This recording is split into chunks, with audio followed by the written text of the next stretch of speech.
अस्सलाम वालेकुम जी, welcome back to my channel. I hope you all are doing well and great. आज का हमारा लेसन है लेसन 29 अफ्रीकन इंग्लिशेस। अफ्रीका की हिस्ट्री आप लोगों ने पीछे पढ़ी है कि ये एक ब्रिटिश कॉलोनी था, इस पे ब्रिटिश राज था और इसके जो है वो लोगों को ग़ुलाम बनाया जाता था और इन्हें फ़रोख्त किया जाता था, उनसे काम लिया जाता था। तो आप समझ सकते हैं कि अफ्रीका पर कितना ज़्यादा इन्फ्लुएंस हो सकता है इंग्लिश का, इंग्लिश लैंग्वेज का। ठीक है। The term refer to English as used only by black Africans in ex-British colonies and in Liberia. अब जो यहाँ पर लाइबेरिया है ये असल में यूएसए सिटीज़न के थ्रू जो है वो कंट्रोल किया जाता था, यानी कि इस पे अमेरिकन डोमिनेंस थी या फिर आप कह लें कि अमेरिकन कॉलोनी था ये। तो इस कॉलोनी में जो है वो फ्रीड ब्लैक स्लेव जो थे वो थे अफ्रीकन ब्लैक स्लेव, तो उस नतीजे में भी इंग्लिश का काफ़ी ज़्यादा इन्फ्लुएंस इस पर आया। ठीक है। उसके अलावा यहाँ पर द लिंग्विस्टिक प्रोफाइल बताई गई है अफ्रीका की कि वो इसकी कॉलोनियल हिस्ट्री का ही आउटकम है, बिकॉज कॉलोनियल था ये, इस वजह से इस पर भी इंग्लिश का काफ़ी ज़्यादा इन्फ्लुएंस आया। अब यहाँ पर बताया गया कि कुछ ऐसी कंट्रीज़ हैं जहाँ पर इंग्लिश की एक प्रोमिनेंट प्लेस है। ठीक है। जैसे कि Ghana, Nigeria and Liberia, Kenya, Tanzania, Botswana, Namibia और ज़ैम्बिया, ये सारी कंट्रीज़ हैं। उसके अलावा साउथ अफ्रीका इटसेल्फ खुद।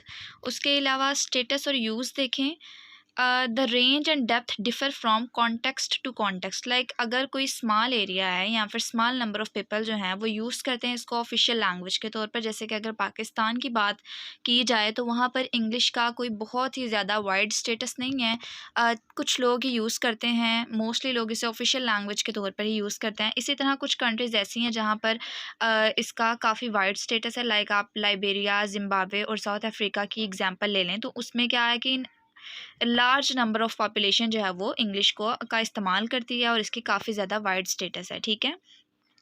उसके अलावा यहाँ पर बताया गया है कि इसकी कोई ऐसा सच बहुत ज़्यादा लंबी हिस्ट्री तो नहीं है कॉलोनाइजेशन की, लेकिन इसके बावजूद भी इंग्लिश का जो है वो एक पावरफुल, एक प्रेस्टिजियस स्टेटस है। ठीक है। वो इंजॉय करती है lot of power and Prestige, used in the domains of government, education and commerce of several African countries. ठीक है। तो ये कौन कौन सी कंट्रीज़ में होता है? घाना, कीनिया, नाइजीरिया, साउथ अफ्रीका और तंजानिया, ये सारी कंट्रीज़ के नाम आप लोग याद कर लीजिएगा। इस वाले टॉपिक में सिर्फ ये हिस्ट्री बताई गई है, कुछ पॉइंट्स हैं इन्हें याद कर लीजिएगा। जो मैंने बातें बताई हैं इन्हें आप लोग याद रखा करें, इन्हें अपने वर्ड्स में लिख दिया करें। ऐसा इन लाइन्स को जो है वो रट्टा लगाने की ज़रूरत नहीं होती। ठीक है।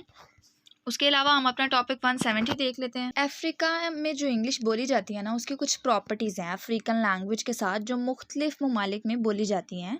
तो वो प्रॉपर्टीज़ जो है वो डिफरेंट हैं, लेक्सिकन वे में, सिमेंटिक सेंटेक्स के वे में। ठीक है। अब आप लोगों को सेंटेक्स का तो पता है कि वो क्या होता है कि अरेंजमेंट ऑफ वर्ड्स होते हैं इन सेंटेंसेस, फ्रेजेस और क्लॉजेस। ठीक है। अगर आप लोगों में से किसी को नहीं पता होगा तो वो याद कर ले कि सेंटेक्स क्या होता है, अरेंजमेंट ऑफ वर्ड्स होता है इन सेंटेंसेस। ठीक है।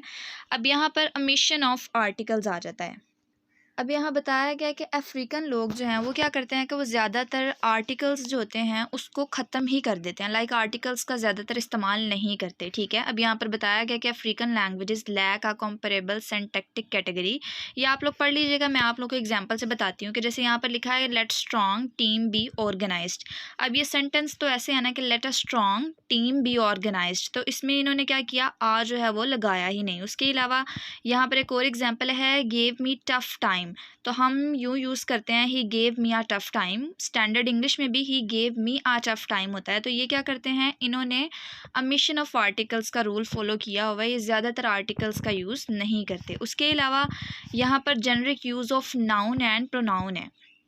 अब यहाँ पर ये जो सेंटेंस यूज़ करते हैं ये यूज़ करते हैं he is a real whole person, जबकि हम मोस्टली यूज़ करते हैं कि ही इज़ एन अडल्ट। तो ये कुछ वर्ड्स हैं। अब ऐसे यहाँ पर कुछ प्लूरलाइजेशन है ऑफ अनकाउंटेबल नाउन, जैसे कि all my furnitures and properties. Like इन्होंने एस का यूज़ किया है, जबकि फर्नीचर खुद जो है वो एक अनकाउंटेबल नाउन है।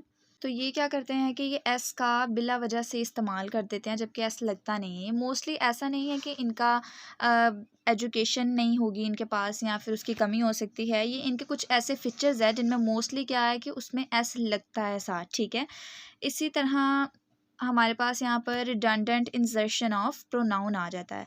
तो ये क्या करते हैं कि ये फालतू में ही बहुत सारे नाउन जो होते हैं या प्रोनाउन का इस्तेमाल करते हैं, जैसे कि my daughter she is attending. तो यहाँ पर यहाँ पर माई डॉटर इज़ अटेंडिंग भी लगाया जा सकता है, बट ये अगेन शी यूज़ करते हैं। Robert he is currently employed by, तो यहाँ पर रॉबर्ट जब यूज़ कर लिया तो ही लगाने की ज़रूरत नहीं है। लेकिन क्या है कि रिडंडेंट इंसर्शन ऑफ प्रोनाउन होता है, यानी कि ये फालतू में कुछ प्रोनाउंस जो हैं वो उसका इस्तेमाल करते हैं। इसी तरह generic use of noun and pronoun आ जाएगा। एग्जाम्पल देखें, in a country where you have never been there before, यहाँ पर देयर का वर्ड जो है वो एक्स्ट्रा वर्ड है, ठीक है। तो ये कुछ एक्स्ट्रा प्रोनाउन और नाउन का इस्तेमाल करते हैं, ठीक। कंपैरेटिव कंस्ट्रक्शन इनर सर्कल में देखा जाए तो इसमें क्या होता है कि ये कंपैरेटिव वर्ड्स जो होते हैं उनका इस्तेमाल नहीं करते। जैसे कि मोर वर्ड है, उसका इस्तेमाल नहीं करेंगे। अगर यहाँ पर एक एग्जांपल ले लें हम कि it is the youth who are more skilful than adult, तो ये इसको कैसे यूज़ करेंगे, it is the youth who are skilful. ये नीचे आप देखें, it is the youth who are skilful than the adult, ये मोर का इस्तेमाल नहीं करेंगे। सिर्फ आप लोग ये कॉन्सेप्ट याद रखें, आप लोगों को डीप में या डेप्थ में जाने की ज़रूरत नहीं है। अच्छा, इसको मैंने अगेन हाईलाइट कर दिया है, आप लोग देख लीजिएगा कि ये मोर वर्ड जो है इसका इस्तेमाल नहीं किया जाता। अब टॉपिक 171 देखें, इसमें हमने सिमेंटिक करेक्टरिस्टिक्स पढ़नी है, कुछ सेवरल इनोवेशन देखने in the area of semantic. Semantic किसे कहते हैं, is the study of meaning of words होता है, या आप लोगों को पता होगा। अफ्रीकन इंग्लिश में क्या होता है कि यहाँ पर सम अमाउंट का मतलब होता है मीन्स मनी और कैश। एन अरेंजमेंट मैन, इसका मतलब क्या होता है कि someone who usually gets his way. उसके अलावा क्या होता है कि someone who bluffs may be dressed ornately और फैशनेबली, ठीक है, इसलिए भी यूज़ किया जाता है।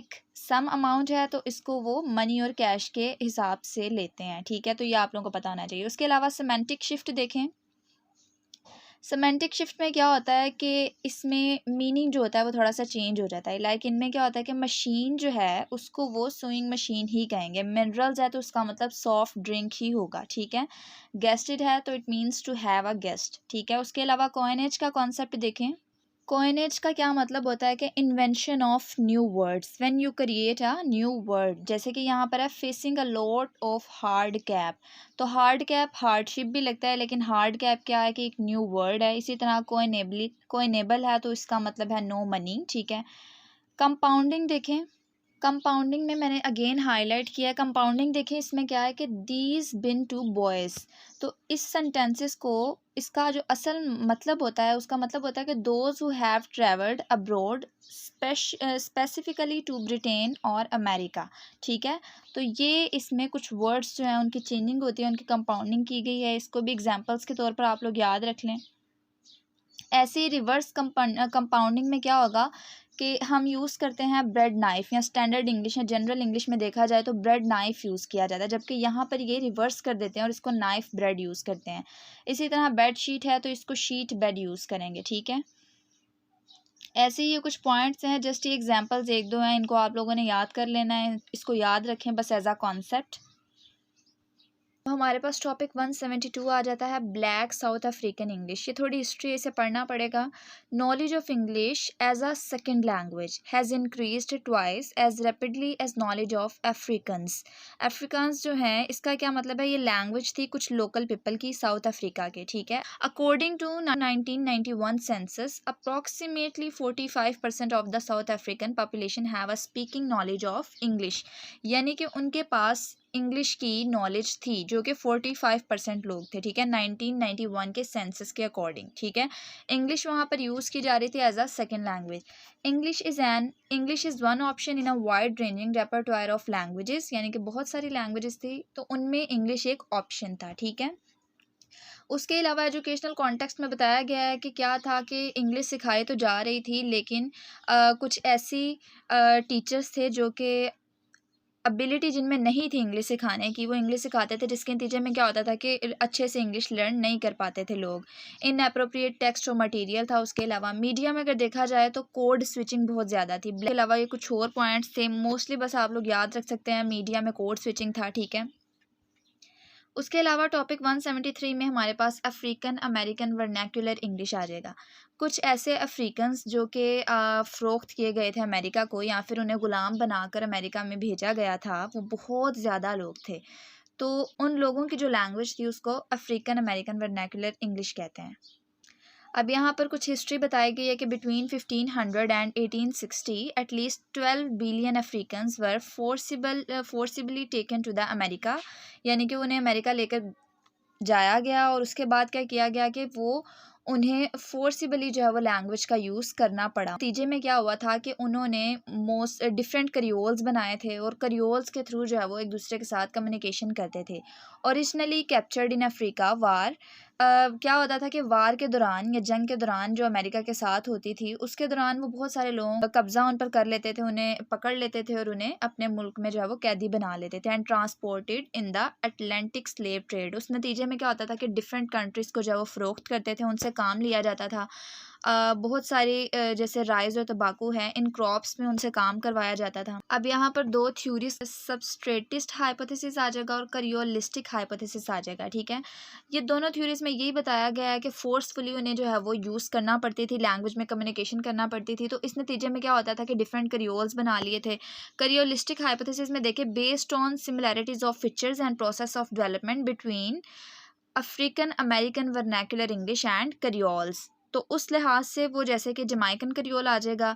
उसके अलावा slaves from Africa and from the Caribbean brought creoles which they already spoke into American. उसके अलावा हमारे पास एंग्लिसिस्ट आ जाएगा। इसमें क्या होता है कि जब स्पीकर्स जो होते हैं जिनको एक लैंग्वेज आती होती है वो क्या करते हैं, वो कोशिश करते हैं कोई और लैंग्वेज बोलने की, ठीक है। When speakers of one language try to speak another language, ठीक है, तो ये एंग्लिसिस्ट वे था। इसमें क्या होता था कि hold that more usual adaptive processes of dialect formation were involved in black slaves acquisition of English। इस नतीजे में क्या होता था कि इन्हें इंग्लिश में कम्युनिकेशन करना पड़ती थी, जिसके नतीजे में डिफरेंट करियोल्स बनते थे, ठीक है।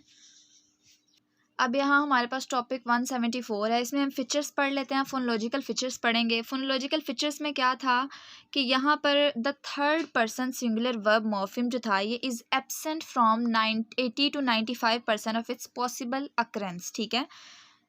जैसे मैं आप लोगों को एग्जांपल देती हूँ कि ही लाइक्स पिज़्ज़ा, तो ये क्या करते थे कि लाइक्स में जो एस होता था उसको ओमिट कर देते थे, ठीक है। उसके अलावा तीन जो है वो पॉइंट्स यूज़ किए गए हैं, parts of GE but are more frequent in AAVE।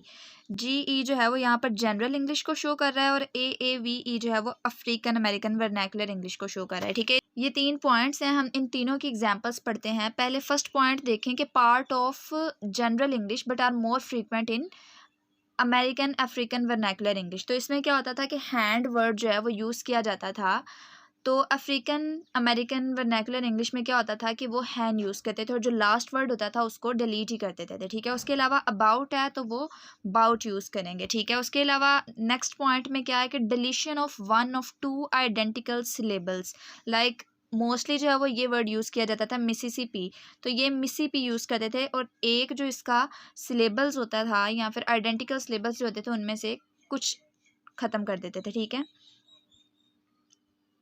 उसके अलावा थर्ड पॉइंट क्या है कि reversal of word final S plus A stop consonant, like desk है तो वो डेस्क, इसी तरह ग्लाइड रिडक्शन में टाइड है तो टाड यूज़ करेंगे, ठीक है। ये कुछ पॉइंट्स हैं। उसके अलावा reduction of final nasals to vowel नजलिटी।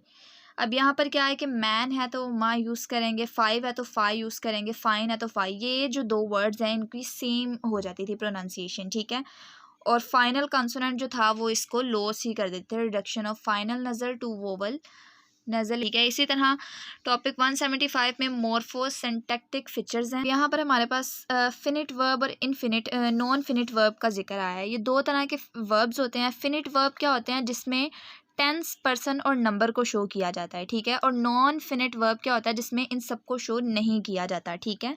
जैसे कि ही लाइक्स क्रिकेट, तो यहाँ पर लाइक जो है ये प्रेजेंट टेंस को शो कर रहा है और एस जो है ये नंबर्स को शो कर रहा है, ठीक है। तो इट मीन्स कि ये सेंटेंस जो है ये हमारे पास फिनिट वर्ब है। अब यहाँ पर नॉन फिनिट बी, यानी कि बी जो है वो नॉन फिनिट के तौर पर यूज़ किया जाता था अफ्रीकन अमेरिकन वर्नाकुलर इंग्लिश के तौर पर या इंग्लिश में। जैसे कि यहाँ पर एक सेंटेंस है कि when June come I be out of school, तो यहाँ पर बी जो है ये एक नॉन फिनिट वर्ब दे रहा है। उसके अलावा यहाँ पर परफेक्ट शो करवाने के लिए डन यूज़ किया जाता था। जैसे कि एग्जांपल में देखिए, you don't have it cause you done used it. Like आप डन की जगह हैव भी यूज़ करते हैं, जो कि जनरल इंग्लिश में जो है वो यूज़ किया जाता है, लेकिन अफ्रीकन अमेरिकन वर्नाकुलर इंग्लिश के अकॉर्डिंग जो है वो डन यूज़ किया जाता था। बी डन का बताया गया कि ये फ्यूचर रिजल्टेटिव होता है। जैसे कि एग्जांपल में देखें कि I will be done killed him if he tries to lay a hand on my kid again. Means क्या है कि if he hurt my child I will kill him. ठीक है, इसी तरह बिन शो करना होता था तो ये नॉन रिसेंट परफेक्टिव के लिए जो है वो बिन यूज़ किया जाता था। अफ्रीकन अमेरिकन वर्नाकुलर इंग्लिश में जो है वो बिन नॉन रिसेंट परफेक्टिव को शो करता था। ये कुछ फीचर्स हैं इसके भी, इसको भी आप लोग एक एक दफ़ा रीड कर लीजिएगा। एज सच डिफ़िकल्ट नहीं है, लेकिन ये है कि इनका कॉन्सेप्ट लेना ज़रूरी है। ये कुछ फीचर्स और कुछ एग्जाम्पल्स हैं, इन्हें आप लोग खुद भी पढ़िएगा, क्योंकि इस तरह लेक्चर जो है वो बहुत ज़्यादा लंबा हो रहा है। अगर मैं सारे पॉइंट्स को बताना स्टार्ट कर दूँ तो ये काफ़ी लंबी वीडियो हो जाएगी। होप्स हो कि आप लोगों को समझ आई होगी। अगर समझ आई है तो इसे उनके साथ शेयर करें जिनका ये सब्जेक्ट है। दुआओं में याद रखिएगा। अल्लाह हाफ़िज़।